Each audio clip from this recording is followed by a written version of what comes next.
If you're interested in collecting vintage Macintosh computers, I'm going to discuss a few tips on how to determine if you're looking at an original Macintosh. This is the first version of the Macintosh computer, also known as the Macintosh 128K, that was originally released on January 24th, 1984. You can find these computers in various places. You may have seen ads for an original Macintosh or a Macintosh 128K in your local Craigslist, Facebook Marketplace, or Kijiji here in Canada. Perhaps you found one at a yard sale or an estate sale, or perhaps an auction on eBay or other auction site. The value of original Macintoshes are all over the place, so you need to be careful in what you're buying. You may have seen some prices on eBay where certain ones go for a lot more than others.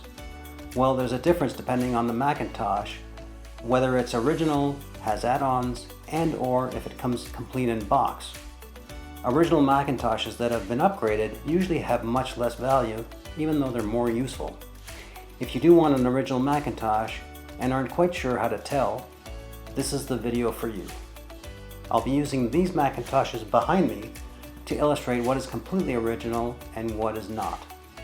Some of them are all original and some are not, even though from the front they look like a Macintosh 128K. Let's find out how to determine if Macintosh is a complete original.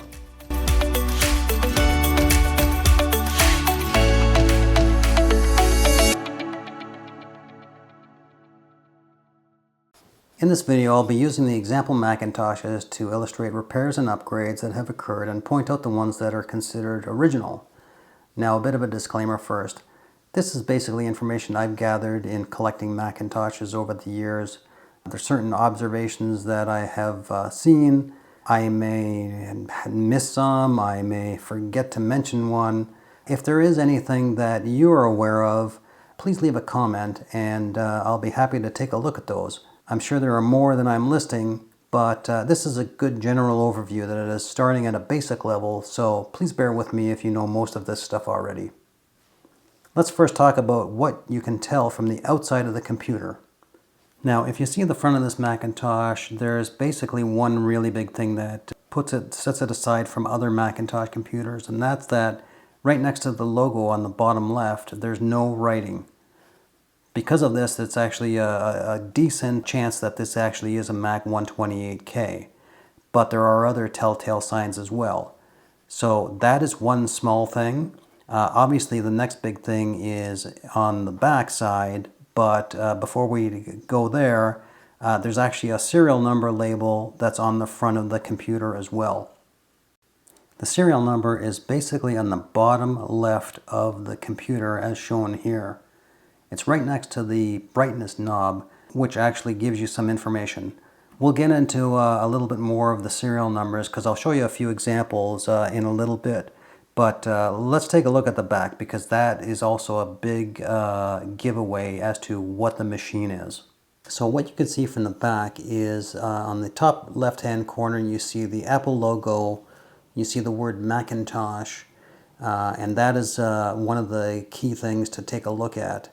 The other thing to look at is the label or the main model number plate that's on the roughly in the middle of the computer. You can see that this says it is model number M0001, and that means that this is at least the backside of a Macintosh 128K. Now, you can't just tell from the front and the back and the serial number whether the inside is actually a Mac 128K because there were upgrades that occurred inside of the machine, and you really need to take a look at that to find out if it is in fact original. Now, before we look at the backs, there is one special Macintosh that was a fairly early on Macintosh. These are known as the Drexel Macs, and the name comes from the fact that these were Macintoshes that were originally purchased and distributed back in March of 1984 to Drexel University students in Philadelphia, Pennsylvania, in the United States. Most were built in a particular week in February. In fact, I have two examples, and one of them is built in week 6 and one of them is built in week 8. As the story goes, Steve Jobs himself had the idea to work with universities to provide Macintosh computers to students at a very reasonable cost. The thinking was that eventually they would graduate from college and they would continue their computing journey with Apple computers. Jobs talked to several universities and Drexel was the first to sign on. Drexel would require that all incoming students would need to buy a Macintosh in their 4 years of study at university. At the time, the suggested list price for the Macintosh computer was $2,499 US. Macintosh dealers could get the Macintosh at the dealer price of $1,650. They would then resell them at the suggested retail price. Drexel students and staff got them at $1,000. That was quite a good deal back then. This is one of two examples that I have of the roughly 1,850 Drexel Macs from that program. Drexel continued to use Macintosh computers after these, but they did not have the special blue D branding of the original lot. As far as original production 128K Macintoshes go, these are the only ones I know of that were visually modified by Apple Computer themselves. These are considered rare. As far as taking a look at the rear of the Drexel Mac, it's basically the exact same as the normal Macintosh 128K. There's nothing otherwise different other than the blue D on the front. Now, this is another Mac 128K, or at least one that looks like a Mac 128K from the outside. This one here, you'll see that it actually has a slightly different Macintosh word emblem there, and this actually says Macintosh 128K spelled out. And that's because there was a certain time when Apple started actually making both a 128K and a 512K computer at the same time. And they offered both of those for sale, so that would be how they differentiated the actual computers. Both of those computers shared a motherboard, but they were configured differently. So one would be configured for 128K and the 512K computer would be configured for 512K of memory. We'll actually take a look at that motherboard a little bit further on. So taking a look at this next example, this looks completely like a Mac 128K, but if you look at the back, the top left emblem says Macintosh 512K. So this is the same machine as the Mac 128K. The only difference is the configuration of the motherboard. This final example, it again looks like a Mac 128K, but as soon as we take a look at the back, we can see that it's a Macintosh Plus. And factory upgrades actually changed the rear bucket. So you would see the Macintosh Plus and the motherboard would be changed in that as well. So that basically is all of the examples. What I'm going to do now is let's take a look at the serial numbers and we can have a quick look at those to see how those work. So as I had mentioned before, the serial number sticker can be found on the bottom side of the computer on the front face under the Apple logo and to the right of the brightness knob. You'll have to tilt the computer to see it. So once you've tilted over, you can actually see the serial number itself. The serial number for the Macintosh is made up of several letters and numbers. The first digit is the place of manufacture. So there are a few different places of manufacture. I believe all early Macintosh 128Ks were made in Fremont, California, and that's what the first digit is, indicating an F for Fremont, California. The second digit of the serial number is the year starting from 1980, so the number 4 signifies that this computer was made in 1984. The next two digits, being the third and fourth digit, are the week and the year. So 06 is the 6th week of 1984, which would put this in late February. The 5th, 6th, and 7th digit are the specific number for this computer in that week. So 33J means that this was number 3588 produced in the 6th week of 1984. Now, this number translates from I believe it was a base 34 number to a base 10 number or a decimal number. I don't know how to translate this myself. It's really not that important of a number. The real important numbers are the week and year. But there is a site called macfaq.org that has an online calculator where you can put in your serial number and it will actually give you those specific numbers for the computer you're looking at. I will put a link in the description to that site. The final numbers are the 8th to the 12th digit is the model number. So you will see the model for the Mac 128K as M0001. That is always going to be the case. There actually is different model number stickers for different models. So for instance, this example is from my Mac 512K. This is a model M0001E, and that is the enhanced 512K, which has the upgraded 800K floppy drive. So there are different ones. That's one thing you need to watch out for. Now, along with the external view, if you are at a place where you can run some software and maybe you cannot look at the inside, this is a way to actually look at the Mac OS and see how much memory is in the actual computer. So you can do that by going into the Apple logo here and just click on that, go into About the Finder, and right down there on the bottom left of that dialog is 128K. And that tells you basically the machine has 128K. I would really want to open up the machine to double check and make sure that everything looks like it's for a 128K and it's an early one. But if not, the only other thing I might do is put an 800K floppy in and see if that works. The original Macintosh had a 400K floppy, and 800K floppies would not work if it is not upgraded in any way. So that's one way to check, but really you need to open it up. So let's take a look at the insides of some of the Macs and see what's in there. Now, to save some time, we'll basically take a look at some images of the internals of the Macintosh. This one is a 128K Macintosh. It's an early Macintosh, and one of the ways you could tell is from the analog board, which is the green board that you see next to the CRT screen. That, at the very top of that, has a metal bracket, and the very early Macs had that metal bracket. Later Macs did not have that bracket. The other way you can tell is that there's a couple of components that can date the analog board if you really wanted to get down to that level. There's an IC on the board which has a manufacturer date. It gives you a rough estimate of when that chip at least was produced. It's never going to be earlier than that. And there's also another component that has a date which you can take a look at. But there's not really that big of a deal with the analog board. If you have a very early one, it's nice to have the early analog board. The other thing to notice from this particular picture is the floppy drive. That you can tell from the back is an early floppy drive. It looks like it's got sort of like a metal box on the back. That's one of the early Sony drives, and that's a 400K floppy drive. Typically those things are going to be stuck. There's grease on them that they basically harden after all of these years.